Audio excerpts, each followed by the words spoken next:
What's going on, ladies and gentlemen? Hope you guys are having a great day as usual. So for this video, guys, I'm going to be reacting to another Philomeno Kunk clip. And the clip that I'm reacting to is Philomeno Kunk versus Professor Ashley Jackson. But before we jump into the video, guys, I'm just going to need you to hit the like button because it helps the channel and the video out a lot. I really appreciate it. And it's great to be back.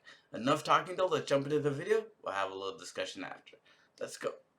Was the British Empire evil like it was in Star Wars? I think the important point here is that, yes, many people would have seen the British Empire as being an evil empire, whilst at the same time many people, unsurprisingly most of them British, would have seen it as something that was a beacon of light. So I think that here lies one of the key debates in British imperial history: was it good or was it bad? Who was the Darth Vader of the Empire? Was it Queen Victoria? You probably wouldn't have had anyone quite as powerful as Darth Vader, as, if you like, a supreme leader. What about Luke Skywalker? I think many people would have liked to have undertaken a Skywalker-like role as a saviour. There probably weren't too many of those around. Chewbacca? No, I think that's stretching it. What was the Soviet Union? Well, I think you're labelling under a misapprehension, and you probably mean the Soviet Union. No, it's onion. I saw it on a bit of paper earlier. Well, it's probably been misspelt, or you can't read very well. But I think that you mean, in historical terms, the Soviet Union, or the Union of Soviet Socialist Republics. I don't want to be rude, but I think you're mansplaining a bit. Can we stick to the topic of the Soviet Union, please? Okay. What exactly was it? If you don't know, it's okay to say. I won't judge you. Well, if you want to talk about sort of Russian Soviet vegetables, we can. I mean, it was a deeply agrarian country, and so there were lots of onions, lots of potatoes, lots of other things. Did they have turnips? I think so. Cheap, easy to grow, hardy, great in a stew. So how come you know so much about vegetables? Have you got an allotment? How did Sir Walter Raleigh invent the potato? Well, he didn't invent the potato, in that I don't think anyone actually has ever invented a root vegetable, because they're obviously being cultivated and used by people living in the Americas when he arrived there. When Sir Walter Raleigh first saw potatoes, was he scared of them?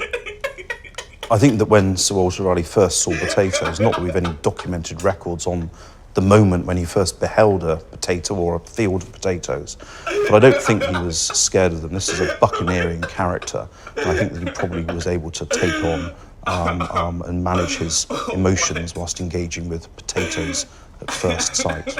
What was Lord Nelson all about? Why did his parents call him Horatio? I think they probably intended it to be pronounced Horatio. But it just got mishmashed up and became Horatio.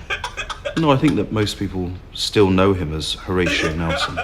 How was it we beat the Germans at Dunkirk in War II, but still didn't win the whole war? Well, first of all, I think we've got to stop calling it War II. I mean, it's the Second World War if you're American, and you have to have it this way, it's World War II. But, that's the language we tend to use. But in terms of Dunkirk, I think that's the wrong way round. We actually lose at Dunkirk. We lost at Dunkirk? We lost at Dunkirk. I don't think so. Why were all the British soldiers in World War I called Tommy? Was that just a coincidence? No, it wasn't a coincidence. It's just a general name that became applied to British soldiers in the same way we talk of Fritz as being a generic name for German soldiers. What happened in Norman's Land? Were only people that were called Norman allowed in there? Well, it's not Norman's land, this is no man's land, and the idea being that this is particularly dangerous territory between the lines of the Germans on one side and the British on the other. This is essentially just a killing zone, a very dangerous zone in between trench systems. Why did they fire shells at each other? Because shells wouldn't really hurt, would they?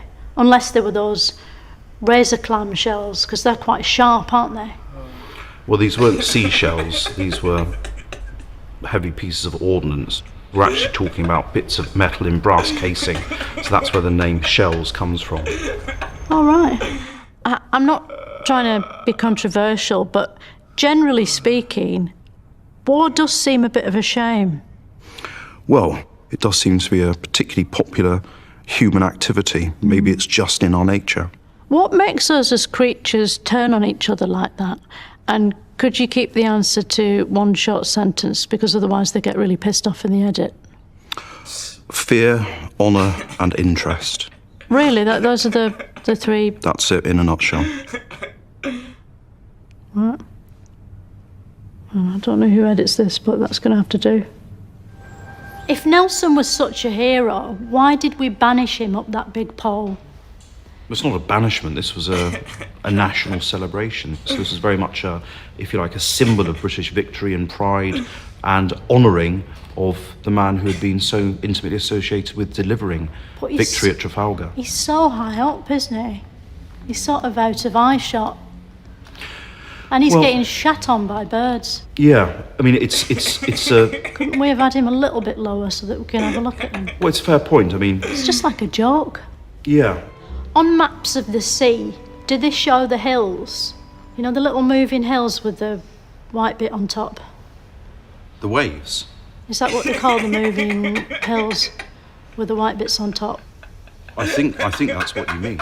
Did an explorer ever try to sail into the sky? You know, find a bit of sea that's sort of going up and... No. It's comforting, isn't it, to realise we don't have nuclear weapons these days? Well, it depends who you mean by we. The British have got nuclear weapons and have recently indeed decided to increase the number of warheads that they possess. Yeah, but they're blanks, aren't they? They're full of blanks. No, not at all. No. These are fully capable missile systems with nuclear warheads.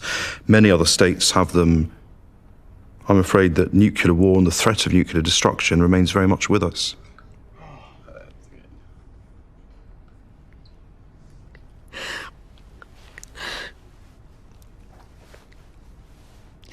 All right, can we talk about something a bit more cheerful? Anything you like. Do you like ABBA? I love ABBA. Yeah? Yeah. What's your favourite ABBA song? Dancing Queen. Dancing Queen, yeah. Yeah, it's great, isn't it? Why did Nelson always have one hand up his jumper? What was he doing up there? He'd lost most of his right arm, so it wasn't really trying to conceal his hand, he was actually missing an arm. Oh, God. How do we know that that's true, though? Because, you know, Rod Hull, he used to have his arm round an emu, didn't he? It might have just been that. He didn't have it blown off at all. He was just trying to make his story more interesting. Well, I don't see why I'd bother to do that. I mean, he's already a heroic figure, so I don't think he needed to sort of feign, serious injury to, if you like, deepen his growing legend. So I think we can probably say that, unlike some things, this is true. Yeah, and the eye was true. The eye was true as well, yes, he wore a patch. So he was like a pirate, but like a boring one. Alright guys, great clip there. Some real funny stuff from Philomena as usual, but I love the dynamic between Philomena and Ashley Jackson. Just great stuff because he's super serious, and if you listen to what he's saying, he's kind of roasting her too, because he's roasting her for being so dumb.